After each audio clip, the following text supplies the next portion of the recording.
Գազայի 2 տարի և 2 օր շարունակվող դաժան պատերազմի ընթացքում այսպիսի ցնծություն դեռ չէր եղել։ Մարտադաշտի ու ավերակների վերածված այդ հողի ամեն մի անկյունում մեծ ու փոքր տոնում են հրադադար հաստատելու համաձայնությունը։ Շարմ էլ-Շեյխ հանգստավայրում Եգիպտոսի, Կատարի ու Թուրքիայի միջնորդությամբ Իսրայելի ու Համասի անուղղակի բանակցությունների հերթական փուլն ավարտվել է ԱՄՆ նախագահի խաղաղության ծրագրի շուրջ համաձայնությամբ։ Հակամարտող կողմերը համաձայնեցրել են Գազայի գործարքի առաջին փուլը։ Պատերազմում շրջադարձային իրադարձության մասին ավետել է ծրագրի գլխավոր հերոսը։ Մեծ հպարտությամբ եմ հայտարարում, որ Իսրայելը եւ Համասը ստորագրել են մեր խաղաղության ծրագրի առաջին փուլը։ Սա նշանակում է, որ բոլոր պատանդները շատ շուտով կազատվեն եւ Իսրայելը կհեռացնի իր զորքերը դեպի համաձայնեցված գիծ որպես ուժեղ, կայուն եւ հավերժական խաղաղությանն ուղղված առաջին քայլ։ Սա մեծ օր է արաբական եւ մուսուլմանական աշխարհի, Իսրայելի, բոլոր հարևան երկրների եւ Միացյալ Նահանգների համար։ Շնորհակալություն ենք հայտնում Կատարի, Եգիպտոսի եւ Թուրքիայի միջնորդներին, որոնք մեզ հետ աշխատեցին այս պատմական եւ աննախադեպ իրադարձությունն իրականություն դարձնելու համար։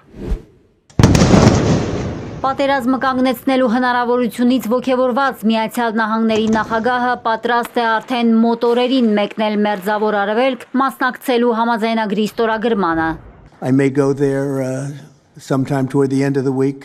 Հավանաբար ես այնտեղ կլինեմ շաբաթվա վերջին, միգուցե կիրակի, տեսնենք։ Սպիտակ տան ղեկավարը հայտնել է, որ իսրայելցի պատանդները կարող են հայրենադարձվել արդեն հոկտեմբերի 13-ին։ Թրամփի հաղթանակից ոգևորված է նաև Սերժ Դաշնակիցը։ Բիբին ողջունել է գործարքն ու այն անվանել մեծ օր Իսրայելի համար։ Իսրայելի վարչապետի խոսքով սա դիվանագիտական հաջողություն եւ ազգային ու բարոյական հաղթանակ է հրեական պետության համար։ Համասը հայտարարություն է տարածել բոլոր կողմերին հորդորելով լիարժեք կատարել համաձայնությամբ ձեռք բերված բոլոր պարտավորություններն ու թույլ չտալ դրա կատարման հետաձգումը կամ խափանումը։ Համաձայնության գալուց հետո իսրայելցի պատանդների հարազատները դիմել են Միացյալ Նահանգների նախագահին։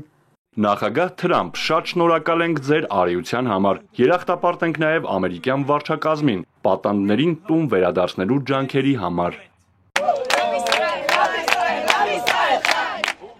Պատմական հաղթանակը Թել Ավիվում տոնում է նաև Թրամփը խորհրդանշական ձևով։ Ուզում եմ շնորհակալություն հայտնել նախագահ Թրամփին այս անհավանական հաղթանակի համար։ Նա արժանի է խաղաղության Նոբելյան մրցանակին։ Անհամբեր սպասում ենք բոլոր պատանդների վերադարձին։ Հոկտեմբերի 7-ի դեպքերից ի վեր դա կլինի ամենաերջանիկ օրը մեզ համար։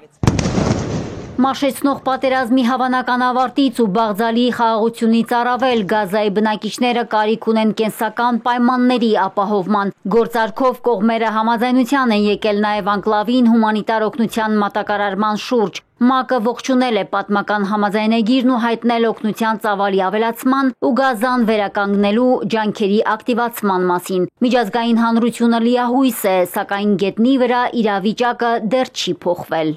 Մարիկ Օստանյան, Էպիկենտրոն։